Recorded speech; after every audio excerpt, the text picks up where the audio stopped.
This is the brand new Cupra Born. It's a fully electric hot hatch which looks pretty similar to the Volkswagen ID.3, except it's got a bit more Spanish flair about it. So call it the ID.3 if you like. In this video, I'm going to tell you everything you need to know about it, including what I like, what I don't like, and everything in between. I'm Charlie Atkinson and welcome to EV Power's review of the Cupra Born.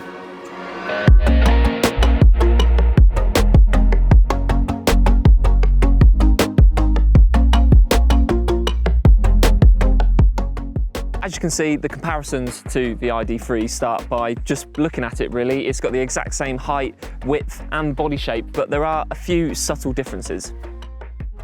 If we start at the rear of the car, you've got this massive spoiler here which goes all the way back up there, and as well as that you've got this full continuous light bar here. And if we work our way round to the side, you've got this nice bit of detailing up here, similar to the ID.3 but a little bit different. And I don't know this for certain, but if we just look at it, the creases look a lot sharper and a lot more sporty.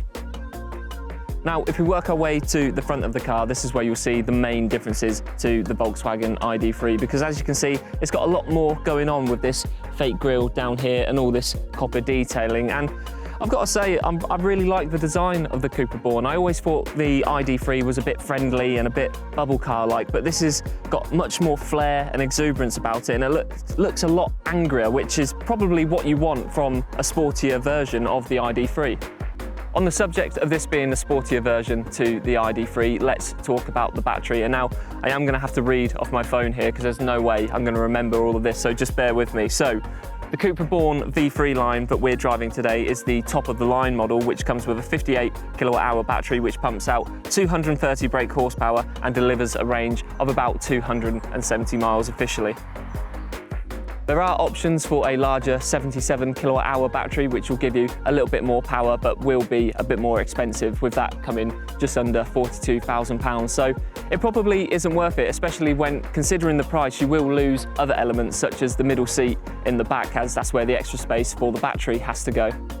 In terms of the price, the Cupra Born starts from just under £35,000 and comes with a 55 kilowatt-hour battery as standard and 18-inch wheels as standard as well. So let's have a look on the inside as well, where there's a few other details that we can go into. Once again, this is pretty similar to the ID.3, and in fact it's pretty much identical. Immediately you're drawn to this main infotainment screen up here, which replaces all the different buttons that you would normally get down here. So this is where you'll control everything from air conditioning to selecting your different driving modes and even ambient lighting, so you can really control and customize the different colors and the atmosphere that you'd get on the inside of this car. You do also have a pretty tiny and pretty basic driver's display here, which doesn't give you a lot of information, just sort of speed and navigation and things like that. But you do also have a heads-up display, which has a nice little lane assist feature, which will help steer you and keep you in the right lane whilst you're driving. This system does also work well with Android Auto and Apple CarPlay as well, which is nice. And you've got a few different places to keep your phone and your wallet and everything like that. So there's a nice amount of storage here. You've also got massive door bins either side. So if you've got a fairly big water bottle, you can shove it in there and it's not going to rattle and annoy you. So that's another good little feature of this car. These suede seats are lovely and comfortable as well, and they're fully adjustable. So you can really get comfortable when you're either chugging along the motorway, or if you want to have a bit of fun in this car, they will keep you nice and secure in your seat. Elsewhere, you've got this pattern here, which is quite nice, and these materials are a bit scratchy, but they're okay. You'll probably get away with it. But other than that, you've also got nice bits of copper detailing around here and on the steering wheel as well, which just gives the car a bit of identity. There are a couple of annoying features with this car, however, particularly these sort of haptic touch buttons on the steering wheel. I never know whether they're touch sensitive or you have to actually push them in, but either way they're pretty fiddly and pretty awkward. And also, whilst you've got your hands on the steering wheel, you can accidentally trigger some of them, which is really, really annoying. And also, on the subject of touch sensitive buttons and lack of buttons actually, you have a button to activate the rear windows, which just feels pretty stupid. Just give me an extra set of buttons for the rear windows. There's plenty of space for it, so I don't get that at all. It's okay for space in the back. You've got a decent amount of legroom, and Headroom is a little bit tight if you're someone of my size, but it's not too bad, and it's relatively comfortable. There's also no transmission tunnel down here, so if you want someone sat in the middle seat, that's fine. They're going to have plenty of leg room, but otherwise you can just sort of stretch out and spread your legs. And you've also got your cup holders there, and if you need to, you've got through loading there. So yeah, there's not a lot else to say. It's okay in the back, yeah, not too bad. The boot also has 385 litres of storage space, which is pretty decent for a car of this size, but that's enough about the interior. Let's go for a drive. First things first, this car is loads and loads of fun to drive.